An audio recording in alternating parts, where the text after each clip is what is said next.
Ano ba ang politiko? Mapagpalang araw ng Biyernes, kapanalig. Ipinagdiriwang po natin ngayon ang kapistahan ni San Pedro Damian, obispo at pantas ng simbahan. Ito po si Sister Rose Agtarap ng Daughters of St. Paul para sa mabuting balita. Atin ang pagnilayan ang Ebanghelyo ngayon.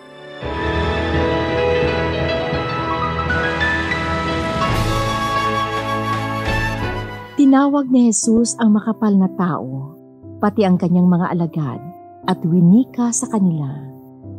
Ang sino mang ibig sumunod sa akin ay itakwil ang sarili. Pasanin ang kanyang krus at sumunod sa akin. Sapagat ang sino mang ibig magligtas ng kanyang buhay ay mawawala nito. Ngunit ang sino mang mawala ng kanyang buhay alang-alang sa akin at sa Ebanghelyo ay magkakamit nito. Sapagat ano ang mapapala ng tao, makamtan man niya ang buong daigdig, kung mapapahamak naman ang kanyang kaluluwa. At ano naman ang maipapalit ng tao sa kanyang kaluluwa? Sapagat ang sino mang magtatwa sa akin at sa aking mga salita, sa lahing ito na nakikiapid at makasalanan, ay itatatwa rin ng anak ng tao pagdating niya sa kaluwalhatian ng kanyang ama, na kasama ang mga banal na anghel. At winika niya sa kanila.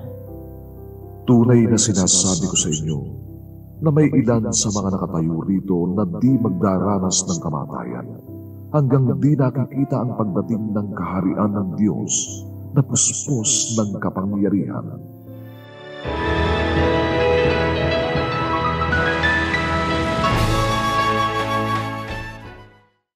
Kung sino daw ang ibig magligtas ng kanyang buhay, mawawala nito.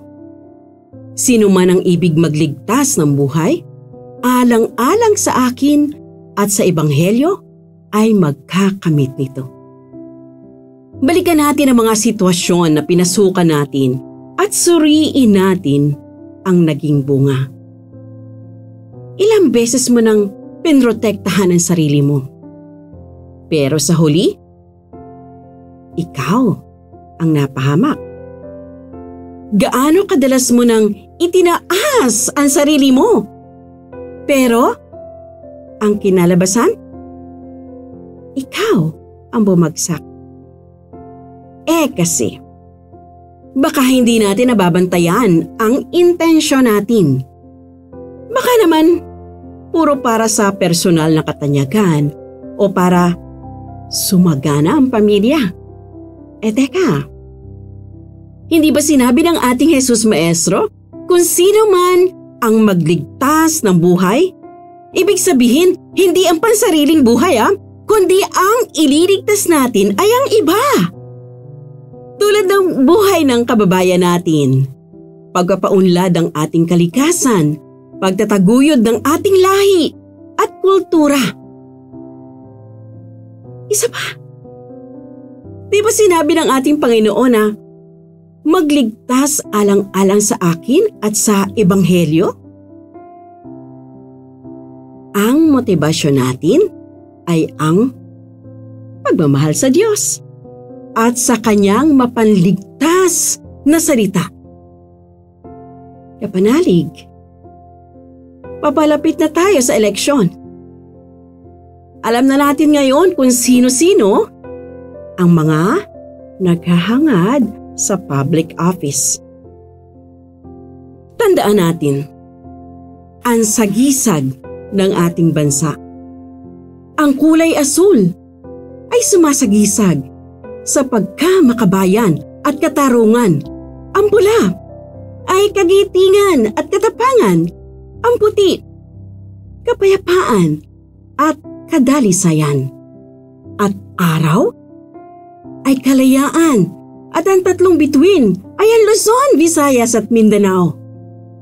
Isa pa, hindi ba nangangahulugan ang katagang politiko na para sa bansa, para sa lahat, para sa bayan, hindi para sa sarili, di ba?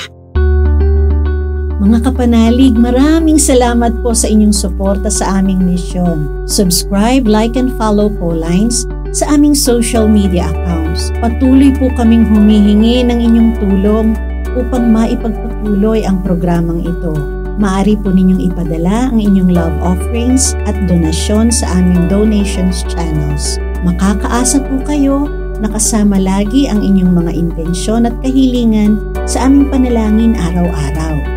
Ito pong muli, si Sister Rose na nag-aanyaya sa inyong manalangin. Panginoon, gisingin nawang muli ng biyaya ng Hubileo ang pagnanasa namin sa kayamanang makalangit. Tulungan mo kaming ipalaganap ang kagalakan at kapayapaan ni Kristong aming manunubos sa buong mundo. Amen. We are here to provide a new way of communicating and proclaiming the gospel.